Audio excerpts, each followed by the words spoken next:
Hi everyone, it's Liam here from Rating the Races. So the last race at Cheltenham has just finished, so we've got a review video to do, looking at some of the horses that caught my eye today. And we'll start off with the third race on the card. The first two races we didn't have a runner in, nothing really caught my eye from those races either. The third race on the card at Cheltenham, what a ridiculous ride from Harry Skelton on Calico again. Why on earth is he going so hard so early? I said in my preview video, he went too hard last time when he got run down by Triple Trade. He went earlier this time. I mean, it's just bonkers what he's doing with Calico. I have no idea what the idea is with Calico. He is still one that is well handicapped. He just needs to be ridden a little bit more patiently. Maybe Cheltenham isn't quite suiting him, and they could potentially run elsewhere. They could go to this race here in Doncaster, which is generally, this was the 27th of January last year. 26 grand to win it, plus we can see that he does actually have a win at Doncaster. Was that the walkover? I'm just double checking. No, it wasn't. He beat Pay the Piper, Mackenberg, Goldenbois and Excitations. So yeah, did Excitations actually win it as well? No, Excitations ran in it, but was disappointing. So there's this race at Doncaster at the beginning of, at the end of January that he could go for 26 grand, or they could potentially try a slightly harder race, the Virgin Bet Dollars Handicap, which they won last year with Third Time Lucky, or the Skeltons won it last year with Third Time Lucky. But for me, considering there's very little prize money difference, this race at Sandown is likely to attract a better field than what you get at Doncaster. He's got that form at Doncaster. Go to Doncaster, I think they'll win that. If Harry just waits a little bit. I don't know what he's doing on Calico. So yeah, I think that was a really bad ride from Harry Skelton there. And the other horse that I also want you to remember is Funambu Savola. Ran a really good race here for third. He does still have time for this race on the 27th of January. This is where I think he will be aimed at, and this is the big target for Funambule Savola before going back for the Game Spirit at Newbury. So keep an eye out for this race at Doncaster. This will probably be on the same day, actually. This might be the same handicap. Ooh. Interesting. So Funambule Savola and Calico could both go to that race. I'm going to point them both out for the race because, you know, for some reason one of them won't run there. But keep an eye out for either Funambule Savola or Calico for this race at Doncaster. If they both turned up, I think I'd be siding with Funambule Savola because I think Harry would do it again on Calico. Go slightly too early and set it up for Funambule Savola. So yeah, just keep an eye on this race, the 27th of January at Doncaster, who gets entries there.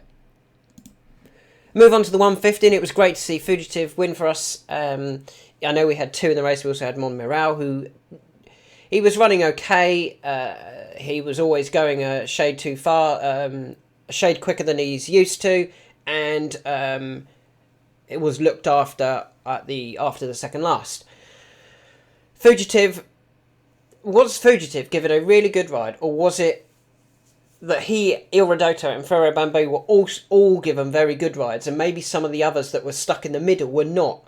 Interestingly, in the during the race, Luke Harvey actually said, "I'd want to be in 5th or 6th here," which is I think it was Luke Harvey. No, it wasn't. It was the other one. Was it Mick Fitzgerald? Said, "I'd want to be in 5th or 6th." Well, 5th was in the middle, in their own group. There was 2 out the front. Then there was 3. So that was where 5th place was. And then there was a gap back to 6th. We can't, you know, do you want to be 5th or 6th? One of those two positions, because they're in 2 different parts of the track. You can't say, I'd want to be in 5th and 6th, when actually they're not even together. If they'd both been in that middle group, 5th and 6th place, fine. But yeah, he kind of hedged his bets there, sort of thing, and tried to cover both groups. And then Luke Harvey said, Il Rodotto and Ferro Bamboo have definitely gone too quick. They will definitely fall into a hole. They clearly didn't. So, with that in mind, maybe those that were actually in the middle were given the bad rides. Torn and Frayed Montmoral, I think it was Grande Dame that was also in that middle group, the three in the middle. And they actually faded, Montmoral especially, faded late on. So maybe they were going too fast but weren't able to go that fast, whereas the front two got into a nice rhythm and were running their own races. Frero Bamboo, there was a race for him next week. I don't think he'll go for that now because I think he's probably left quite a lot in this race. The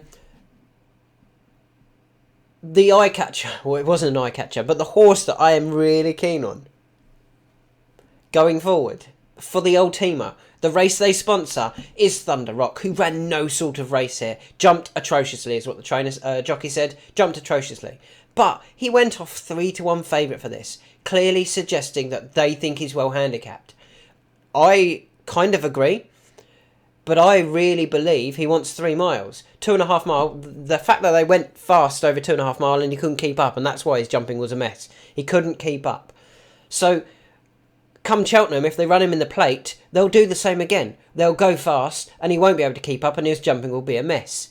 Whereas if they go up to 3 mile, his jumping won't be as under pressure because they won't go as fast, and it's the race they sponsor. He is well handicapped. He does get 3 miles. That is where I want to see Thunder Rock again. I asked for this last year. He didn't go. Let's see if they go this year and try and win their own race. Move on to the 225, the 3 mile 2 handicap at Cheltenham.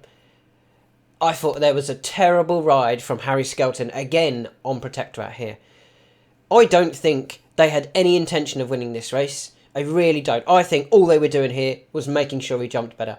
And that's all they did. There was a perfect opportunity coming down to the third last. Broadway Bob was on the inside and a gap had appeared down right on the inside behind him. Protectorat could have easily slotted into that gap.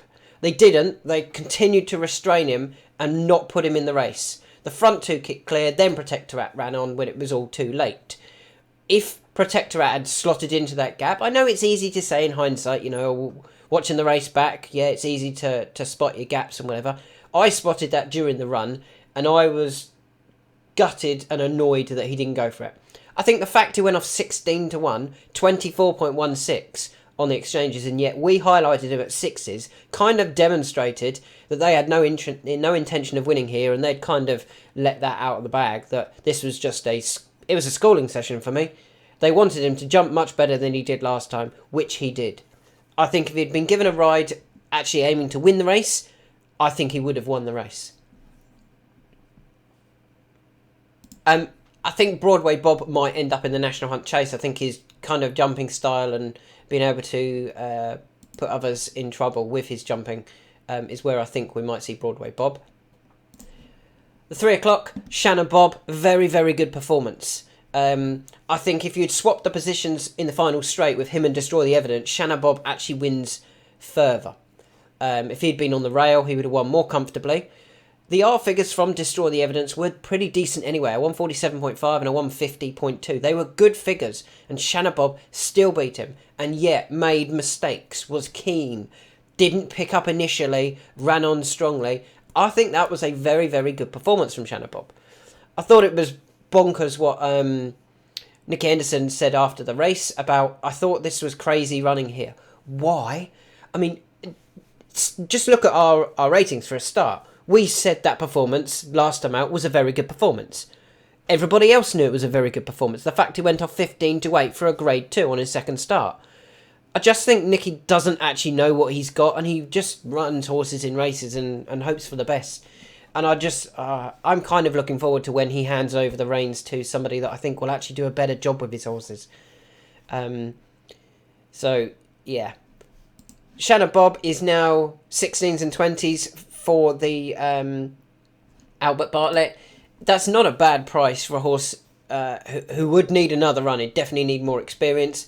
But I think his future definitely lies over fences. And he could well be a staying handicap chaser of the future. Shanna Bob.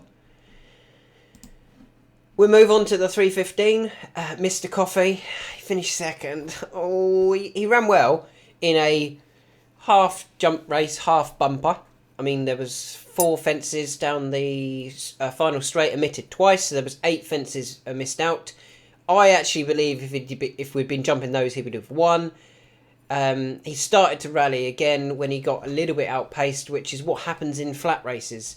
He does want a bit further. I think he wants like 3 mile, 3 mile 2. And this is going to be a concern for him with the Grand National in mind, because if he only goes up a pound, he won't get in off 141. So they've got to find a race for him. And I think I've actually found a race for him. I would run him in this race here. If, say, he stays on 140, he could run in January. February. Is that February? Let me just double check. I'm looking at 16, 12, 2nd of January. So yeah, January. Quite, relatively soon. There's this race at Ayr. If he stays off 140, I think he could go here and he would actually be able to win this type of race.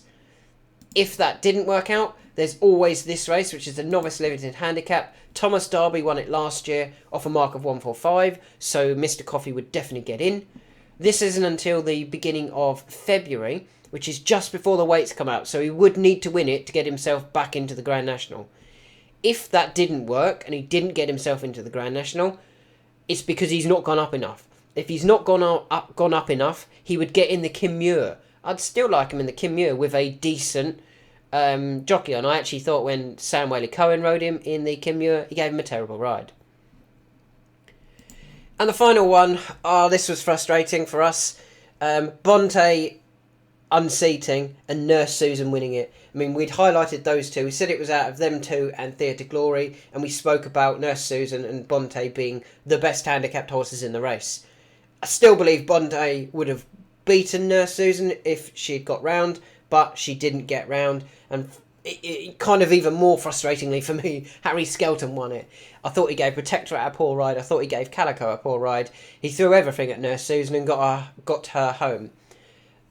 What do you do with Bonte? I'm not totally sure. I've got a race here. What's this? Oh no, this is the next one I want to talk about. I'm not totally sure because I imagine they'll still want to come back to Cheltenham. She could be aimed at something like the not the Martin Pipe, the Coral Cup, because I think Paddy will desperately want to ride her. But I think she'll need to go up in the weights to get in there, and I haven't spotted a race straight away for Bonte. Nurse Susan, I think she can progress from there. If she only gets 3 or 4 pounds, she's still well handicapped, and next time we'll definitely be on her. Granted, unless she takes on Bonte again, then I'd still stick with Bonte. And the final bit of analysis that I want to talk about is this race here, the Bet365 handicap at Doncaster. 2 horses to take out this race or to be interested in going forward. The first one, Rare Edition. Considering it was a bit of a bumper, half a bumper race again, all those hurdles omitted. Thought he ran a really good race on his return. Just have a look. First run for 246 days. The other 2 had fitness. He was the only one who didn't really have a fitness run. He was the only one who started to make ground on the front 2. And I've got a feeling we might see him in the Betfair Hurdle next time, where I think he can run well.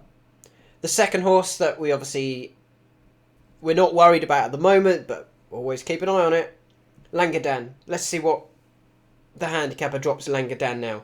I mean, last time out, pulled up over 2 mile. They've come very quickly back out. What was it? 7 days later, ran again over 2 mile, nigh on pulled up, finished 9th. If they drop £2, it would be interesting, especially as I highlighted that Langadan was dropped £2 to 145. Well, he won the Coral Cup off 141. If the handicapper drops him another £2 for his run at the week today at Doncaster, he'd be running off 143 next time, just £2 higher than when winning at Cheltenham. Well then, you wait until this race, 6th of January, it's a few weeks, should be just enough time. You run him over this distance, over 2 mile, he gets beat, and then you save him for that Coral Cup, potentially off the same mark, where he would go really well again. So yeah, there's some thoughts from today's racing. Quickly run over them again. Calico and Funambule Savola, whoever goes to Doncaster will run a huge race. If they both go, I think I'd go Funambule Savola because I'm just worried about Harry Skelton kicking on too early again. From the Gold Cup, it was great to have the winner, the one to take out the race. Thunder Rock, you don't go off 3-1 for a race like this if you're not well handicapped. Step him up in trip where he will be able to keep up. Go for the old teamer. I think Broadway Bob was good. I think he'll end up in the National Hunt Chase. and Protectorate was given a terrible ride. But you can't do anything with Protectorate now. There's no handicaps to go and win with him. Shanna Bob, I thought that was a very, very good effort.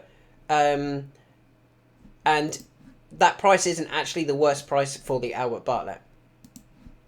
Mr. Coffee definitely needs to find a race. The omitted fences wouldn't have helped him. There are a couple at Ayr coming up over the next couple of months that he will need to win to get in. If he doesn't win, he can go Kim Muir. And finally, Nurse Susan frustrating us in the fact that we sided with Bonte of the two. And Bonte, unfortunately, unseated. I think she's fine. Wherever she runs next, she will take all the beating because I think they'll be trying to get her in the Coral Cup. Nurse Susan, likewise, wherever she runs next, I'd be keen on her as well because now she's got that both fitness and she's got a bit more confidence now. I think she can go well next time. Oh, and one more actually. Langadan and the Rare Edition. Rare Edition for the Betfair Hurdle is where I think we'll see him next. And Langadan, one more run and then go to the Coral Cup.